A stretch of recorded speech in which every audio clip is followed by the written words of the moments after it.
Mark Narducci from the Philadelphia Inquirer. This gentleman to my left needs no introduction. Jon Bon Jovi, the world-famous performer and also the majority owner of the Philadelphia Soul Arena Football League. Also a philanthropist who has done a lot of great things in the community. And John, I don't think people understand how into this Arena Football League you are. Talk about last year. Here you are performing in Germany. The Soul's playing a playoff game, and you're performing and watching the game. Talk a little bit about that. Well, Craig Spencer and I own the team together, and while I was on tour last summer, it was very difficult for me to make all the games, but I was in Europe at that point in the season. And if you can imagine, behind the stage, you know, as part of the set, was the world's largest HD television, which is our backdrop. And here we were performing in front of it, and people paid a fair amount of money to see this there, but not me. I wanted the game on, and via the magic of satellite, we had the game up on the big screen at Munich Olympic Stadium, which is not really what the folks intended to see, but by the end of the game, they were all yelling for the Soul too. So you're playing some tunes, singing, and then looking at third down, and they were looking at my better half. I was watching the screen for most of the show.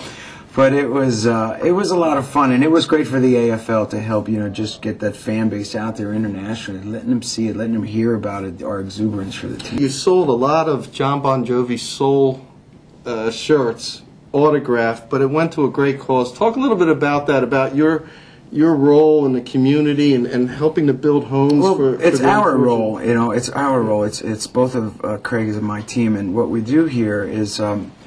I did have the idea when we came to town that I didn't care if you liked Bon Jovi and I didn't care if you liked football. Everyone thinks they've got soul, and everyone in Philly knew the name Philly Soul was a musical style. So we were able to get that name to use for the team, and we knew that before we played it down, before we sold a ticket, the only way to ingratiate ourselves in the community was to really become a part of it, and not just gratuitously, but really to make a difference. So initially we started out on a smaller level, took our first $100,000 between us, and we gave it away. We found the Father Flanagans, if you will, something that all administrative costs were for naught, and everything was going to go directly to whoever needed it.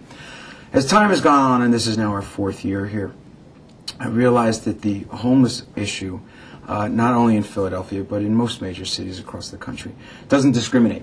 It's timeless and it's an ageless problem. And there's somebody here who I think is a saint, and that's Sister Mary Scullion and Project Home. So we've partnered up with her, and with the Soul's money and the help of some of our friends who are sponsors here in town, thus far we've built 21 homes. So 21 families have home ownership. This is your 4th year with the Soul, and you guys have played before 93% capacity. You've kind of been like the standard that the other teams in the AFL have looked on. 4th year now, you're coming off a playoff spot, your first one last year, you win a playoff game. I know your expectations have to be pretty high. We'd be disappointed if we didn't make the playoffs. I mean, I'd probably go on record as saying I'd be heartbroken. You know, I think I really... Bet you'd be more than that even. I'm trying to be stoic here as an owner of a sports franchise. But I think that, again, part of our appeal is that we're so honest. We want to bring a championship here, and the fans of Philadelphia want a champion here.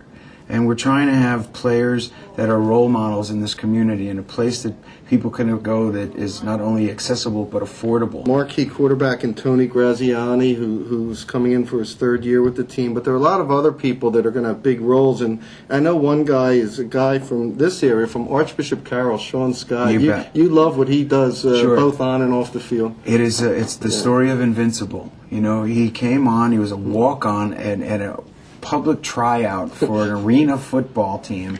He's the only guy that made the team from that first open tryout, and he's one of 2 original members of the team.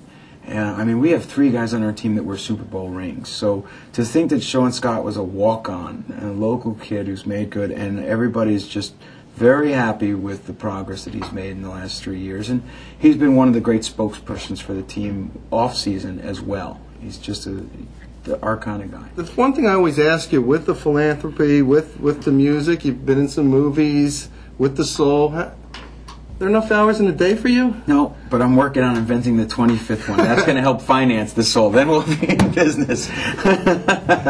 No, it's all about, you know, you do what you love and you love what you do. And we really love this team. I mean, neither of us Craig nor myself really thought that this was going to be a full-time job. It's more than a full-time job, but I got to say that we love what we do. You know, guys like us love football.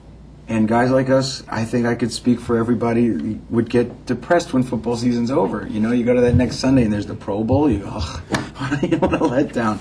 So arena football fills that void. And for us, for Craig and I, it made a lot of sense to get involved as a place to take our kids and to be involved in that community effort.